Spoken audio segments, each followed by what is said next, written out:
Hey guys, today we're going to talk about a young lady named Sarah Burton.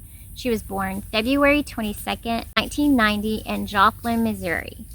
On July the 16th, 2018, she was 28 years old and she just disappeared. Joplin, Missouri is in Jasper and Newton counties and it lies in the southwestern corner of Missouri. The population is around 51,700 people. Lead was discovered in the Joplin Creek Valley before the Civil War, but only after the war did significant development take place. By 1871, numerous mining camps sprang up in the valley, and resident John C. Cox filed a plan for a city on the east side of the valley. Cox named his village Joplin City after the spring and creek nearby, which had been named for the Reverend Harris G. Joplin, who settled on its banks in 1840. While Joplin was first settled for lead, zinc, often referred to as jack, was the most important mineral resource.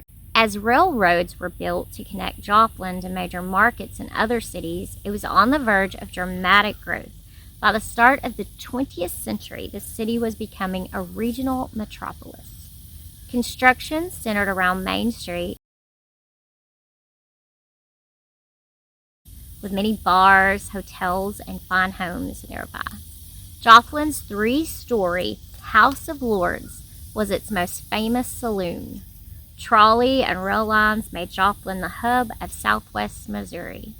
As the center of the tri-state district, it soon became the lead and zinc mining capital of the world. In 1933, during the Great Depression, the notorious criminals Bonnie and Clyde spent some weeks in Joplin. They robbed several area businesses.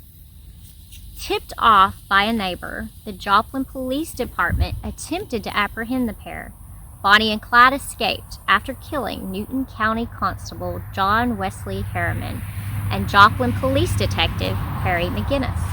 However, they were forced to leave most of their possessions behind, including a camera.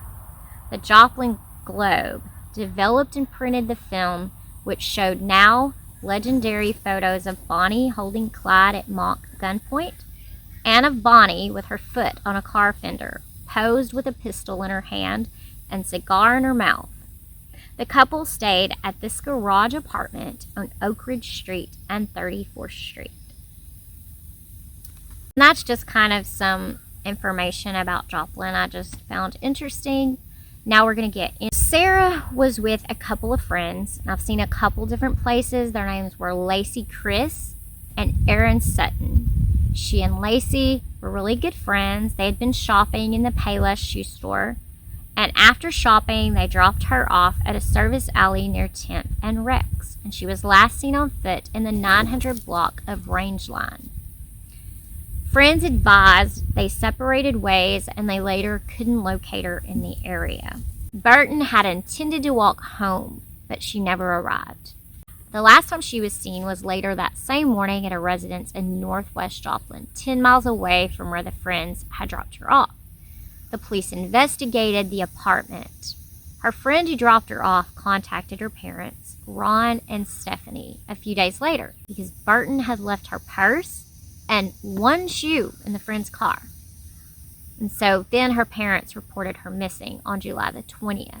The last time that her parents saw her was on July 8th, 9 days before her disappearance. Her father had helped her buy a car and they put the tags on it that day. However, on July 11th, she had wrecked this new car, new to her, in Pittsburgh, Kansas. Her parents feel like she may have been afraid to let them know about this accident and may have been avoiding them while she tried to figure out what to do. She was an excellent student when she was in school. She had been placed into a program for gifted students at Joplin High School. She was a cheerleader, but after she graduated, she was the victim of a violent crime. And after this, her mom said she had turned to drugs to try to cope. She struggled with methamphetamines and served a term in prison on a drug charge. She tried to turn her life around after her release, but continued to struggle with drugs, and she had a troubled relationship with the father of her 2 young sons. His name is Brian Thorpe. At the time of her disappearance, she was living with her parents, and they were trying to get her into a long-term drug treatment program. She was free on bail on charges of drug possession, trafficking, and stolen identities, and stealing a motor vehicle. But she was making all of her court appearances, and her attorney thought she might be able to get a suspended sentence. Her parents don't believe she would have run away because of her legal problems. Terry Burton is Sarah's grandmother, and she did an interview with the Grim Truth podcast. The circumstances of Burton's disappearance are unclear, but her relationship with Brian Thorpe, her two sons' father, was very complicated. He was allegedly a drug dealer and may have been part of the Honky Honeys. He had a court appearance, and he went to prison the very day she went missing. Sarah's grandmother, Terry, said the police do not consider him a suspect. Allegedly, according to Terry, he threatened if he ever went back to prison, Sarah would pay the ultimate price. Sarah's grandmother fears he or someone he was dealing for could have ordered a hit. Another thing that's kind of interesting is a tattoo. I'll try to get a picture of it for you, but a tattoo that Brian Thorpe had. And it shows a woman doing this, and he says the woman is not Sarah, but she had a scar on her right eyebrow. So I know that looks left to y'all. She had a scar on her right eyebrow, and so it was a little more arched than the other one, and the tattoo, same. So, of course, Brian Thorpe says, no, it's not Sarah. Well, who is it then? I mean, it represents something, right? On Grim Truth podcast, the man who does that, it's really good, by the way. Y'all go watch that if you're interested in this case more, if you want to know more. He says he's got a lot of tattoos, and he kind of understands how they work. The tattoo that Brian has looks like it was taken from a photo. And she's kissing a skull, and then underneath is a hourglass. Grandmother says it's like the kiss of death, your time's up. That makes a lot of sense. And also the tattoo, she says it has a lot of gang related symbols. So those could have been assigned to the cartel. Okay, she's gone. She's not going to expose us anymore or whatever.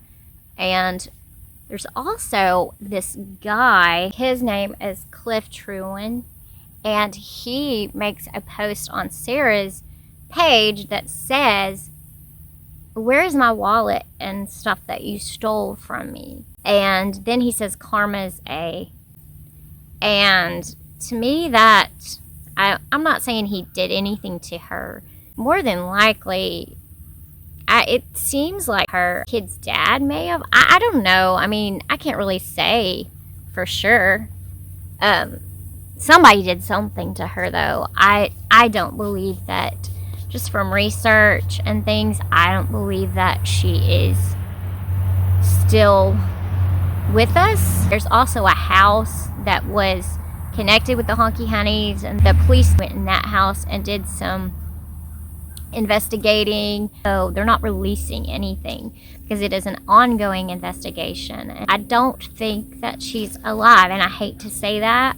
I wish she was, but she's a mom of 2 little boys, and if there's any way she could get to them, I believe she would. The post that Cliff Trewin did was on July the 13th, so 3 days before she went missing.